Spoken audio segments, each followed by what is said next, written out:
Bonjour à toutes et à tous. Donc, aussi bien pour les amis du taïso, du judo que du jiu-jitsu, quelques petits exemples d'exercices que vous pouvez réaliser facilement chez vous. Donc, tout d'abord, les traditionnels abdominaux. À partir d'une position dorsale, venez croiser les jambes, placez les mains derrière la nuque et tout simplement, en soufflant, amenez le coude gauche vers le coude droit et inversement. Donc, coude gauche vers le genou droit et inversement, série de 30 que vous pouvez ensuite travailler de manière différente, ici directement de face.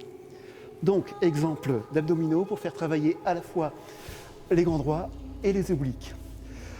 Autre exercice que vous pouvez réaliser aussi facilement à domicile, partez en position dorsale, une jambe fléchie, une jambe tendue, posez la tête, soyez dans une position très relaxe et à partir de cette position, décollez le bassin, maintenez 2 ou 3 secondes dans cette position, reposez, soufflez un peu, reprenez la position, tenez 2 ou 3 secondes en position haute, reposez le bassin, série de 12 d'un côté pour faire travailler les ischio-jambiers et les fessiers. Et bien sûr, alternez une fois avec l'appui au niveau de la jambe gauche et appui au niveau de la jambe droite.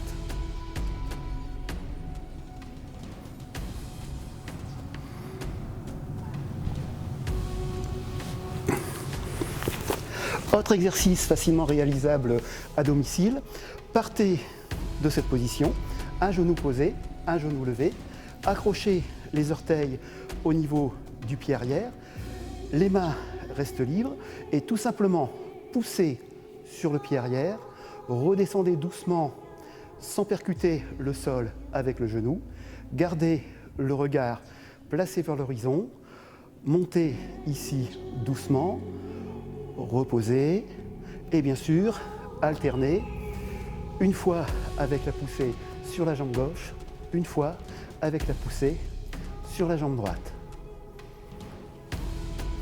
À partir de ce même exercice, vous pouvez ici alterner avec un pivot, une fois d'un côté, une fois de l'autre, une fois d'un côté, une fois de l'autre, et surtout éviter de percuter le sol avec le genou. Petite base pour les jujitsuka, mais qui est aussi bien utile en taïso. Partez dans une position ici, en appui sur un coude et sur une cuisse, et tout simplement imaginez un agresseur qui arrive face à vous. À partir de là, prenez appui sur le coude et le genou en décollant le bassin et travaillez un coup de pied appelé yokomiri, une fois d'un côté, une fois de l'autre, et surtout regardez toujours dans la direction de l'agresseur imaginaire, en alternant bien sûr avec cette rotation. Voilà, juste quelques exemples d'exercices facilement réalisables à domicile et je vous dis à bientôt pour une prochaine séance.